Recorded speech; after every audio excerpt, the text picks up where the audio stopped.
Ya, bismillahirrahmanirrahim. Assalamualaikum warahmatullahi wabarakatuh. Selamat pagi, murid-murid yang Bapak cintai, yang Bapak banggakan. Apa kabar semuanya?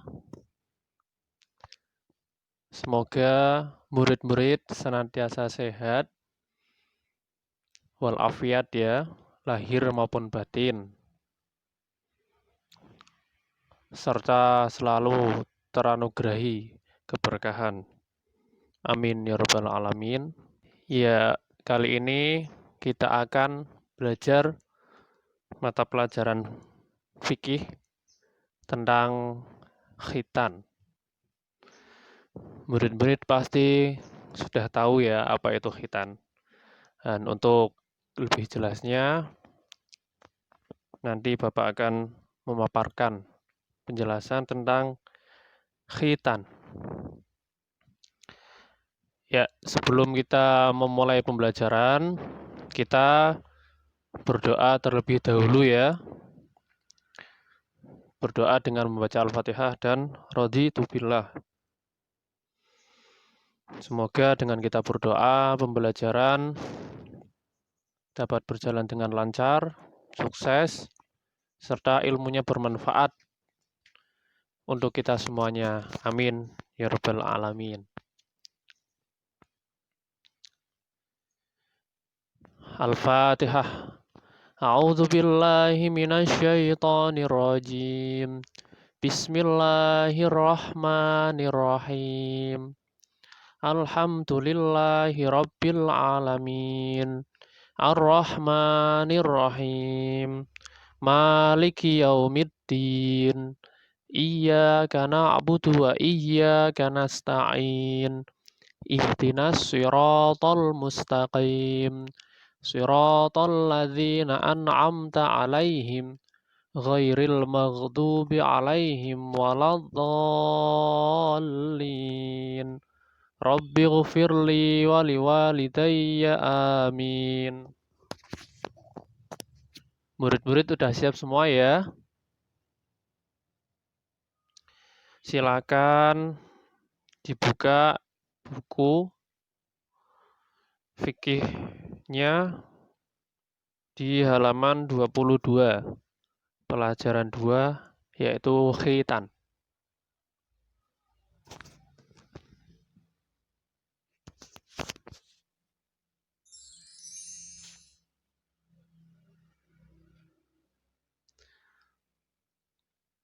Apa itu khitan?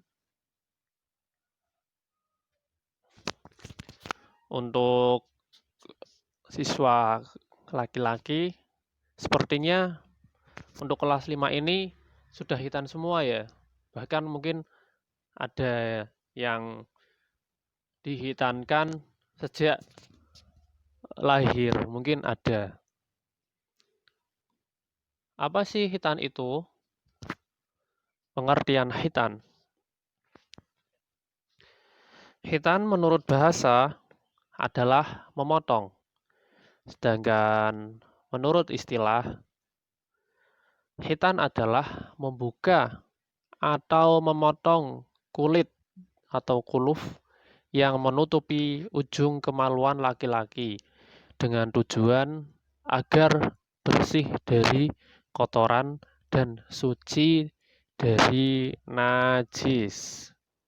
Seperti itu ya. Islam telah mengajarkan kepada umatnya untuk menjaga kebersihan, baik kebersihan lahir maupun batin. Ya, salah satunya dengan khitan ini.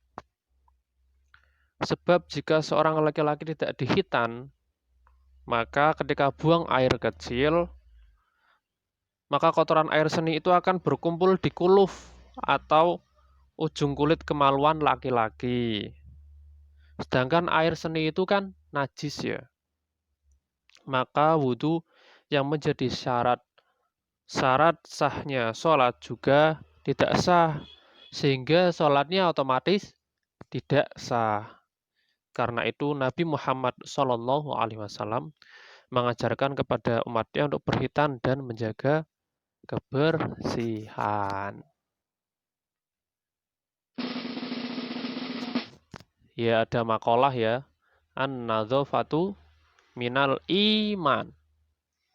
Ini makalah ini dulu waktu Bapak masih MI ada di kaos olahraganya MI itu. An-nadzafatu minal iman itu di depan sini. Itu bagus itu. Ada makalah seperti itu. Jadi muridnya itu ya semoga menjadi murid yang bersih semuanya. Seperti itu ya. An-nadzafatu minal iman artinya kebersihan itu sebagian dari iman. Dihafalkan ya murid makalah ini. An-nadzafatu minal iman. Selanjutnya yaitu sejarah khitan. Dalam sejarah singkatnya, khitan adalah syariat agama Islam yang berpangkal dari milah atau ajaran agama Nabi Ibrahim alaihi salam. Khitan yang dilakukan Nabi Ibrahim alaihissalam saat berumur 80 tahun dan Nabi Adam alaihissalam serta Siti Hawa. Umur 80 tahun dahulu itu beda ya dengan sekarang karena umur-umur orang terdahulu itu sangat-sangat panjang. Ada yang ratusan tahun, beda dengan 80 tahun zaman sekarang. Kalau 80 tahun zaman sekarang kan itu kan udah tua banget ya. Sudah lansia itulah, lanjut usia seperti itu. Tapi kalau 80 tahun dahulu itu beda. Nabi Adam alaihissalam serta Siti Hawa telah dihitan ketika diciptakan oleh Allah Subhanahu wa taala. Nabi Adam alaihissalam dan Siti Hawa ini adalah manusia pertama ya. Murid-murid pasti sudah tahu. Bapak akan membacakan firman Allah Subhanahu wa taala tentang perintah mengikuti ajaran Nabi Ibrahim alaihissalam. Dijelaskan dalam surah An-Nisa ayat 125. Diperhatikan ya murid-murid. A'udzu billahi minasyaitonir rajim. Bismillahirrahmanirrahim. Wa man ahsanu dinan mimman aslama wajhahu lillahi wa huwa muhsinu wattaba'a millata Ibrahim hanifa. Wattakhadallahu Ibrahim khalila. Artinya, dan siapakah yang lebih baik agamanya daripada orang yang dengan ikhlas berserah diri kepada Allah, sedang dia mengerjakan kebaikan dan mengikuti agama Ibrahim yang lurus, dan Allah telah memilih Ibrahim menjadi kesayangannya. Quran Surat An-Nisa ayat 125. Shadaqallahul azim. Kemudian ada hadis Nabi Muhammad SAW an Anas bin Malikin qala Rasulullah sallallahu alaihi wasallam min karamati ala rabbi anni walitu makhtuna walam yara ahadun sawati. Artinya dari Anas bin Malik radhiyallahu anhu berkata Rasulullah sallallahu alaihi wasallam bersabda, di antara kemuliaan yang diberikan Allah Subhanahu wa taala kepadaku adalah aku dilahirkan dalam keadaan sudah dikhitan.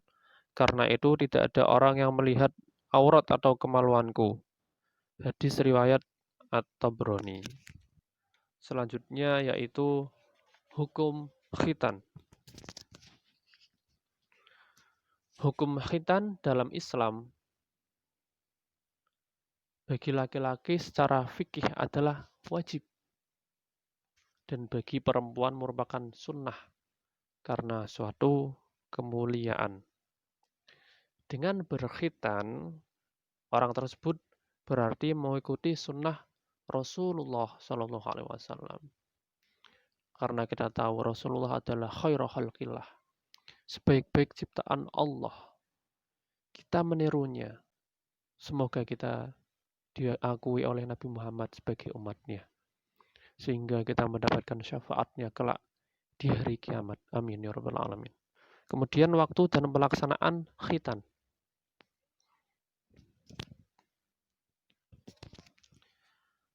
Yang pertama yaitu waktu wajib khitan adalah pada saat baligh.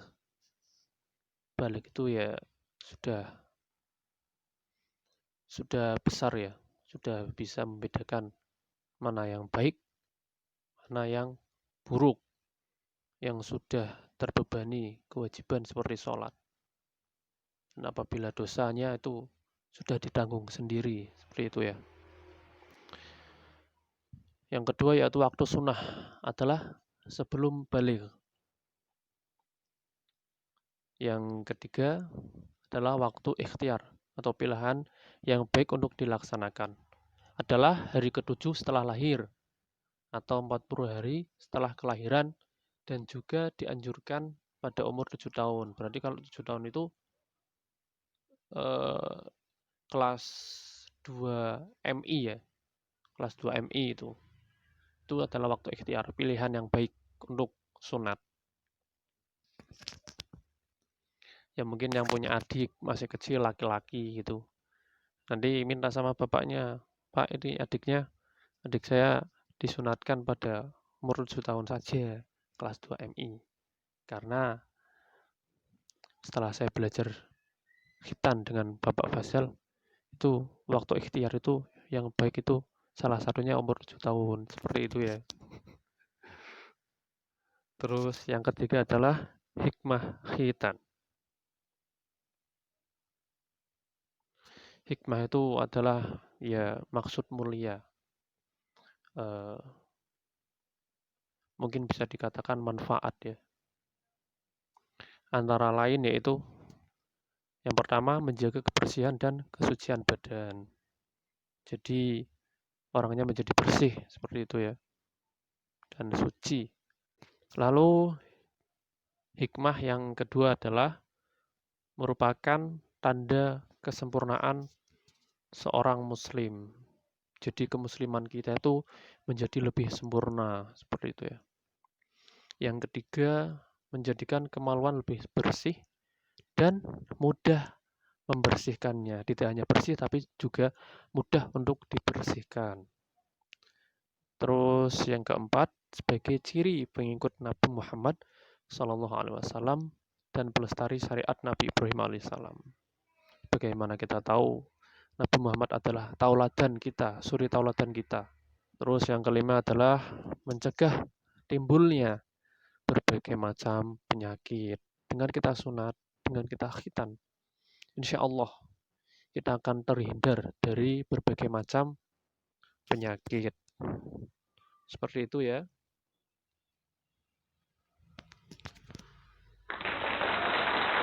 Ya, mungkin itu saja yang bisa Bapak sampaikan. Untuk selanjutnya, pembelajaran selanjutnya, murid-murid kelas 5 kembali lagi dengan Bu Mus ya. Karena pembelajaran PPL Bapak cukup 3 kali pertemuan. Mungkin lain waktu apabila murid-murid pengen belajar langsung dengan Bapak Faisal, nggak apa-apa. Bisa ditemui ke rumahnya langsung atau ke Taman Baca Sanggar Mekar. Itu yang sekretariatnya di Balai Desa. Di belakang itu gedung yang sebelah timur di Balai Desa.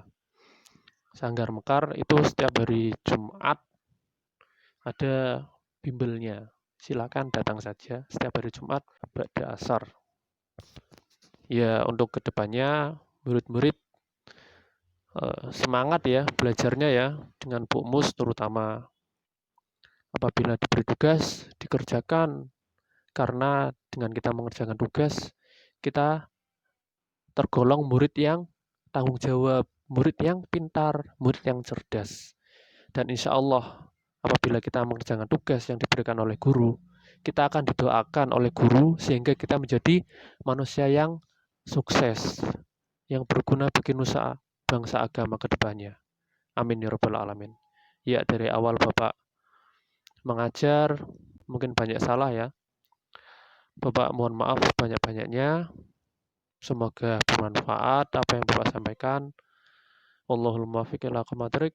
Wassalamualaikum warahmatullahi wabarakatuh.